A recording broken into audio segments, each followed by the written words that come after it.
Hello, this is Kirill from forexboat.com and welcome to the course on Forex trading. In today's tutorial we will answer the question, what is Forex and where it came from? Forex stands for foreign exchange. It is also sometimes abbreviated as simply FX. Investopedia defines foreign exchange as the exchange of one currency for another or the conversion of one currency into another currency. So simply put, foreign exchange is the exchange of currencies. Also, Investopedia continues this definition by saying that foreign exchange also refers to the global market where currencies are traded virtually around the clock. So let's have a look at an example. Say, for instance, you're going on a holiday to Europe. In that case, you will take your American dollars and go to the exchange shop and convert them into euros. By doing this, you've conducted a currency exchange and therefore you have become a participant of the Forex market. We will talk about the participants of Forex more in one of the future tutorials, but today let's have a look at the history of how this used to be back in the day, because it wasn't always as easy. So here's a timeline. And a long time ago, there was no money, no currencies, and people had to just exchange goods. And this was called barter. When some people would fish and other people would grow grains and crops, they would exchange some of their goods in order to have the best of both worlds. Next, around 2600 BC, Egyptians discovered gold. We're not really sure who discovered gold and when, but it's attributed to Egyptians around that time. People liked gold very much because it was very dense and it felt very heavy in your hands, and it felt more valuable than other things around. It was shiny and it was soft, so you could mold it into different shapes. And most importantly, it was very scarce. It was very hard to find, and that also increased its value. Next, around 1500 BC, gold was used, or countries started using gold for international trade. So instead of just exchanging goods, they would exchange gold for goods and goods for gold, and that kind of simplified things.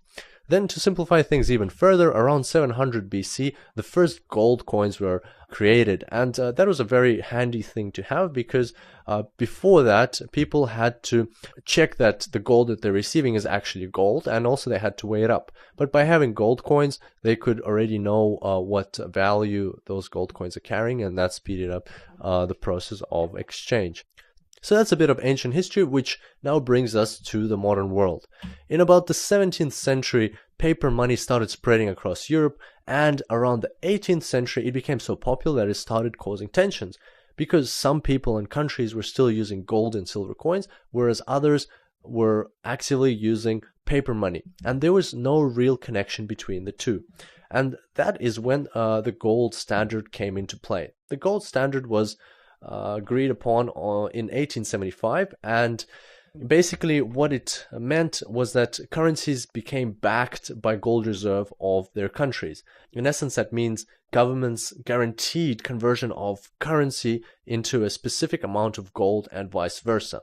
Let's look at an example. For instance, country A says that its one unit of its currency equals 2 ounces of gold, and country B says that 1 unit of its currency equals to 4 ounces of gold. And that basically means that you now know how to convert currency of country A into currency of country B. That made things more simple, and also defined certain rules around how these transactions occurred. And the gold standard became the first standardized means of exchange in history. So that was a good idea in general, but then what happened was World War I struck and World War II. During these wars, countries that were fighting with Germany spent a lot of money on their military, and basically they were printing more and more money, and which they had to back by gold reserves, and the gold reserves were rapidly depleting, and it got to a point when they couldn't actually guarantee all that money with gold, and therefore the gold standard lost its meaning. And so to fix that issue, in 1944, the Allies got together to sign the Bretton Woods Agreement. And Bretton Woods Agreement, simply put, it's just the same as the gold standard version 2.0, and all it did was it replaced gold with the US dollar, and the US dollar became the only currency in the world that had to be backed by gold at a fixed exchange rate of $35 per ounce, and all other currencies had a fixed exchange rate to the US dollar. So let's have a look at a bit more detail into the outcomes of the Bretton Woods Agreement. So first of all, fixed exchange rates. All currencies were pegged to the US dollar. Second, the US dollar became the primary reserve currency, which meant that it had to be backed by gold. And three, the creation of two organizations. The International Monetary Fund, which is simply a pool of funds where all participating nations contribute to on a regular basis, and then if they have problems within their country, they can take money out of that pool, fix their problems, and then return it, plus pay some interest. And also the World Bank, which is a financial institution of the United Nations, meaning that its main purpose is to reduce poverty around the world and help developing countries. By the way, if you're wondering why it's called the Bretton Woods Agreement, that's because it was signed in a town called Bretton Woods in New Hampshire, USA. And as you can expect, when you create something which is basically the gold standard version 2.0, then there's a very high likelihood of it failing just as the gold standard did. And that's exactly what happened to the Bretton Woods Agreement. Over the years after World War II, gold reserves of the US started depleting very rapidly, and in 1971, US President Richard Nixon closed the gold window by telling all other countries that the US will no longer exchange gold for US dollars held in foreign reserves. This event marked the end of the Bretton Woods Agreement, and since then, the world has been using floating exchange rates between currencies, what we now know as the Forex market. The main two takeaways from this timeline are that, first of all, it hasn't always been that simple. It took some time for nations to come up with the current Forex system that we have.